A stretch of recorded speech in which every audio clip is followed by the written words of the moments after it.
Hello guys. तो आज हम डिस्कस करेंगे अपिकल डोमिनेंस और सिम्नॉड ग्रोथ कर्व के बारे में। तो लेक्चर स्टार्ट करते हैं, लेक्चर के एंड तक बने रहिए।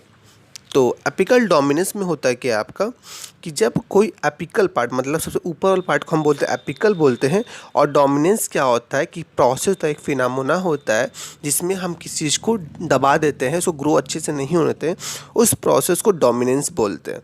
तो एपिकल डोमिनेंस में क्या होता है कि ये एक ऐसा फिनोमेना है जिसमें क्या होता है एपिकल बर्ड्स जो है लेटरल बर्ड को डोमिनेट कर देते हैं। होता क्यों है?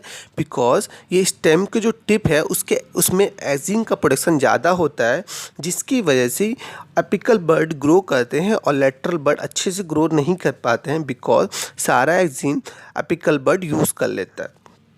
तो जब किसी भी गार्डनर जो गार्डनर्स होते हैं, अगर उनके द्वारा उनकी हेल्प से अगर एपिकल बर्ड को रिमूव कर पाते हैं, या कोई भी कैटल फीड करता है, या उसके अलावा एपिकल बर्ड किसी भी तरीके से रिमूव हो पाता है, तो उससे लेटरल बर्ड को फ़ायदा मिलता है, वो अच्छे से ब्रांचिंग ग्रो होती हैं और जिसकी वजह से वो और अच्छे से फुलर आपका स्ट्रक्चर लुक पाते हैं।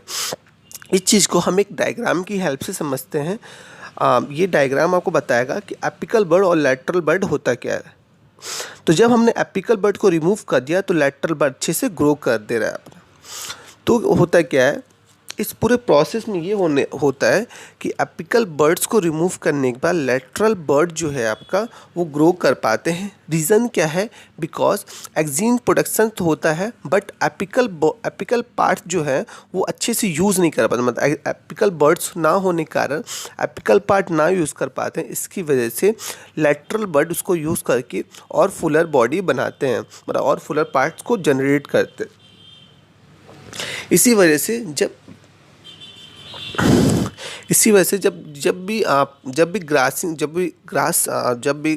कैटल्स जो होते हैं ग्रासिंग करते हैं, चढ़ते हैं उस चीज़ को, या कोई भी कैटल, तो उसकी वजह से वो प्लांट और डेंस हो जाता है और फुलर हो जाता है, बिकॉज उनका एपिकल डोमिनेंस जो है वो रिमूव हो जाता है।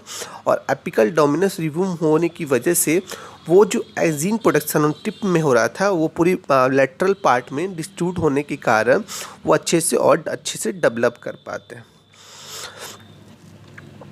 अब हम मूव करेंगे दूसरे टॉपिक पे, जिसका नाम है सिम्नॉड ग्रोथ कर्व।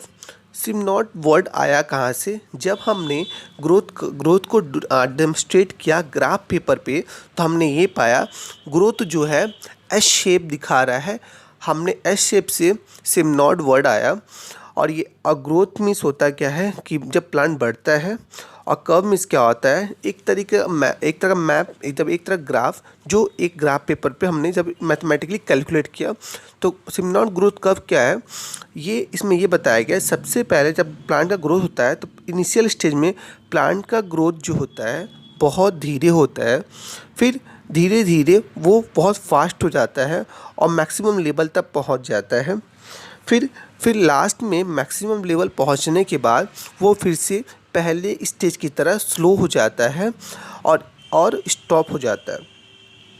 इस पूरे प्रोसेस को मतलब इनिशियल से लेके, मतलब आपके इनिशियल स्टेज जहाँ से प्लांट की जो ग्रोथ है बहुत धीरे होती है, टू द फाइनल स्टेज जहाँ प्लांट की फिर से आप ग्रोथ आप धीरे हो जाती है, इस पूरे प्रोसेस को क्या बोलते हैं? ग्रैंड पीरियड ऑफ ग्रोथ बोलते हैं।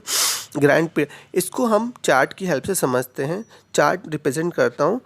ये इसमें क्या दिखा रहा है? ये 3 फेज है, log phase, lag phase, log phase और स्टेशनरी फेज के बारे में। अब हम चारों फेज के बारे में डिस्कस करने वाले हैं कि कौन कौन से फेज आपके सिम्नॉड ग्रोथ कर्व में या ग्रैंड पीरियड ऑफ ग्रोथ में आता है।